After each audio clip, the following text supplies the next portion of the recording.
Nuclear submarine चला सकते हैं। डिस्ट्रक्टिव वे में इसका क्या हो सकता है यूज? एटम बम काम करते हैं इस कॉन्सेप्ट पे। सो एनर्जी जनरेशन के लिए और डिस्ट्रक्शन के लिए, दोनों के लिए रिस्पॉन्सिबल क्या होती हैं? रेडियो एक्टिव सब्सटेंस होते हैं, बहुत पावरफुल होते हैं। और इस कॉन्सेप्ट को हर कोई समझ नहीं पाता, और ये कॉन्सेप्ट कहीं ना कहीं आपके जो आने वाले एग्जाम में है, रेडियो एक्टिविटी के थ्रू इससे रिलेटेड सवाल आते हैं। Hello everyone, I hope all of you doing well. और बीपीएससी टीचिंग अड्डा के इस चैनल पे आपका स्वागत है। जैसे कि पुरानी वीडियोस में केमिस्ट्री से रिलेटेड जो प्रॉब्लम थी उसके बारे में मैं आपसे डिस्कस किया था, और अब हम एक नए कॉन्सेप्ट के साथ आए हैं। और इस कॉन्सेप्ट में हम डिस्कस करेंगे कुछ ऐसी फैक्ट्स को जो कि केमिस्ट्री से रिलेटेड होंगी और कॉमनली अननोन होंगी। जैसे कि मोस्ट कॉमन टॉपिक ये रहता है कि कोई भी सब्सटेंस जो है, कोई भी एलिमेंट रेडियो एक्टिव कब होता है, उसके बारे में आज हम डिस्कस करेंगे और आपको बताएंगे। हो सकता हो यह वीडियो थोड़ी लंबी हो सकती है, तो आप इसे प्लीज़ एंड तक देखिएगा। हमारा जो न्यूक्लियस होता है, जिसे हम, ये हुआ हमारा न्यूक्लियस। ओके, सो यहाँ पर हुआ आपका प्रोटॉन और न्यूट्रॉन, इसके अराउंड आपके घूमते हैं इलेक्ट्रॉन। ओके, वेव फॉर्म में घूमते हैं। जैसे जैसे आपका एटॉमिक नंबर बढ़ता रहता है, एटॉमिक नंबर बढ़ा। अब एटॉमिक नंबर बढ़ने से होता क्या है?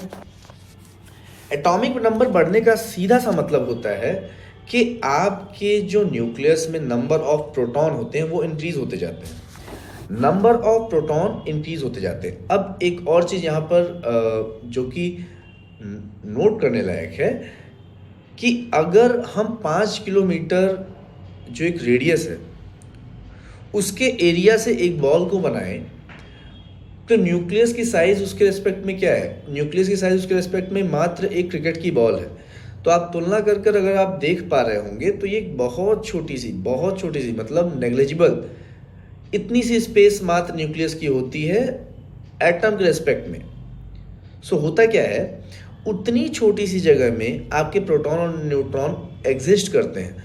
बट जैसे जैसे आपका एटॉमिक नंबर बढ़ता जाता है, न्यूक्लियस में क्या बढ़ता जाता है? प्रोटॉन और न्यूट्रॉन। प्रोटॉन और न्यूट्रॉन बढ़ जाने के कारण स्पेस उतनी नहीं बढ़ती है न्यूक्लियस की। ओवरऑल आपका जो एटम है उसकी साइज बढ़ जाती है, बट स्पेस नहीं बढ़ती किसकी? न्यूक्लियस की।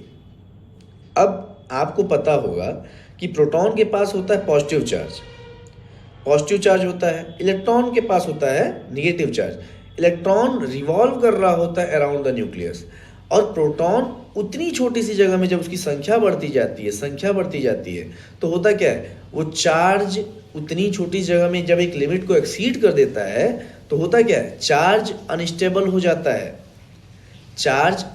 हो जाता है, जिसकी वजह से जब प्रोटॉन की संख्या बढ़ जाती है तो वो अनस्टेबिलिटी रेडियो एक्टिविटी के रूप में क्या करती है? डिस्ट्रक्शन पैदा करती है।